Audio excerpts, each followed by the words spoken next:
Alright, today for Valentine's Day, we're doing something a little different than usual. A tribute, if you will. A tribute to MatPat. And an unofficial sequel to arguably his best episode ever. Yes, today, we're doing a sequel to his boob episode. We're gonna do what he did, talk about women in video games and other media this time, and try to determine if their honkers are all natural or more plastic than Barbie. I wonder if there's any other video topics that MatPat abandoned that I can dig right off of. We'll cover that when we get to it. Now I know what you're thinking. Bowtie Productions, how could you possibly think that you're qualified enough to do this video? And potentially a series if y'all want, let me know in the comments. Well, to answer your question, I don't mean to brag, but I'm quite the professional at staring at boobs on the internet. Not so much in person, though. Not so much in person. So if you're joining me in the single boat this Valentine's Day, let's all climb aboard and set sail. In MatPat's video, he covered Mai from Street Fighter, Lara Croft, Blondie from Extreme Beach Volleyball, Ivy from Soul Calibur, and the top 3 Nintendo babes, Zelda, Samus, and Peach. So we will not be covering any of those lovely ladies. If you want to know, go watch MatPat's video. Actually, I am imploring you all to go watch MatPat's video, and maybe comment Bowtie Productions sent me on the boob video or something like that. We can see all of that in the analytics, so how funny would it be if MatPat and his team check and just see that his 12-year-old boob video just suddenly has a spike in views? Anyway, in his video, there's some things to consider about how a set of badonkers work, so we will follow those guidelines as well. 1. Real ones respond to gravity and naturally have a slight sag, where fake ones tend to keep their shape. And 2, nipples naturally point in the same direction, so boob jobs can affect that. So, let's get into the topic that everyone here has been waiting for. Since MatPat ended his video with the Nintendo gals, that is where we shall begin. First up, Daisy. Unfortunately, Daisy is mainly seen with her normal dress, which absolutely has to have some sort of corset addition, as that is something that's typically worn with that type of dress. Fear not though, dear viewers, because we do get to see Daisy wearing other attire in the Mario and Sonic at the Olympic Games series. A variety of outfits are worn depending on the event, but no matter what Daisy wears, her fun bags still barely move while working up a sweat. From the Olympic Games, get your minds out of the gutter.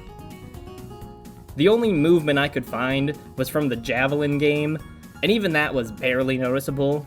I mean, girl did a standing backflip and her Dobon Honkaros didn't move at all. So I'm sorry all you Daisy stans out there, but it appears she's packing some silicone saucers. You know who else is packing some silicone saucers? Rosalina. I ran into the same problem with Rosalina. There's only like one outfit she wears unless it's in the Olympic Games or Mario Kart, and Mario Kart does not have good breasticle viewing camera angles. I also don't have any Mario and Sonic games myself, so I had to scour YouTube, and I can only find Rosalina partaking in this majorette performance event, which again, she's moving all around the place, and her Dahunka Bankaloos don't move at all. Next up, we have Bayonetta, the big titty Dami mommy herself. Bayonetta was the easiest to research because if you don't know, her outfit is made out of her magic hair, and when she summons demons, the demons use her hair to take form, therefore leaving her basically nude during much of her games. Obviously I couldn't use Smash Bros camera angles since they censor her for that game. Bitch move, Nintendo. But we have our answer in the first few minutes of her first game. She's in disguise when her clothes get torn to shreds and she emerges from the cloth before her hair fully forms into her usual attire. And yes, I am pretty sure that I can show this. What's YouTube gonna do, demonetize me? Well, I kinda have to be making money in the first place for that to happen. Based on the background in this still, the camera isn't horizontal with the ground, so if we fix that, we can see that Bayonetta still isn't perfectly straight, and therefore her big ol' Tonghongra Cougars should be slightly angled to her right, and yet, they are not. Also, there's this scene in the game, where we see the most amount of booba. Notice anything odd? That's right, her nipple should be right about here, and visible. Since it's not visible at this angle, it has to be on the inner side of her breast, which is a telltale sign of a botched boob job. So I'm sorry to all you Bayo simps, but she undoubtedly has some surgical enhancements. Moving on, Isabelle. Now you'd think this is pretty cut and dry since she looks the same without any noticeable assets throughout the games.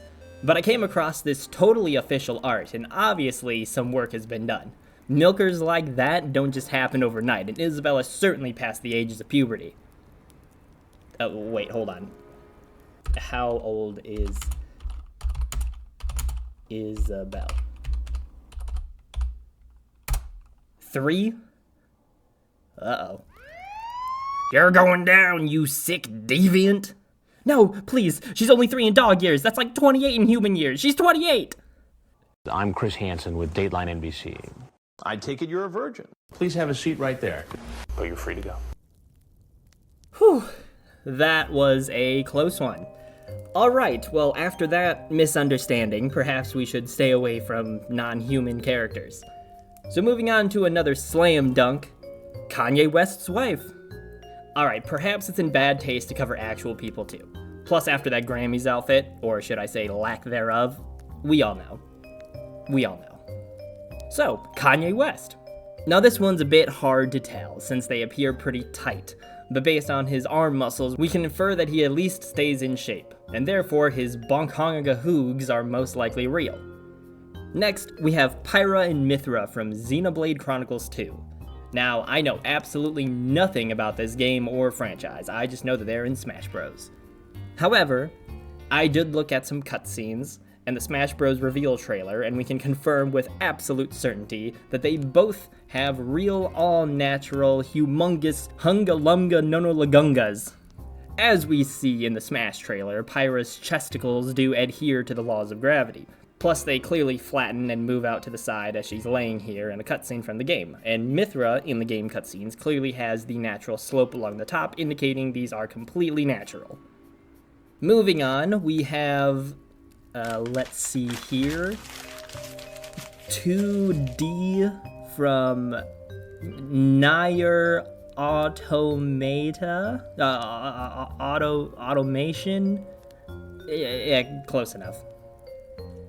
I'm just kidding. I know it's 2B from Nier Automata. I just know there's at least one of you gooners watching that got pissed for that moment. Anyway, once again, I know dick all about this game franchise. From what I can gather, 2B has real all-natural bobs as well.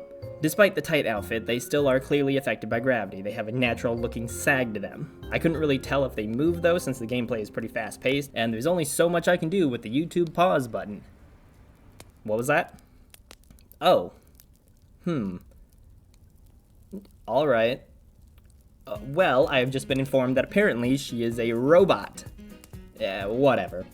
But, speaking of robots, we have one more lady for the video.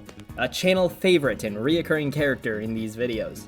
That's right, you know her, you love her, Sus Chica. Yes, she's a robot, so technically they're fake, but they're real to me, damn it! You weren't supposed to see that. Anyway, that concludes our 2025 Valentine's Day special. Let me know if you want to see another part, and remember to watch MatPat's original video to boost his video analytics, and play some mind games with his crew for the lols and the lamaus. But also, leave your thoughts and theories in the comments below, and don't forget to like and subscribe.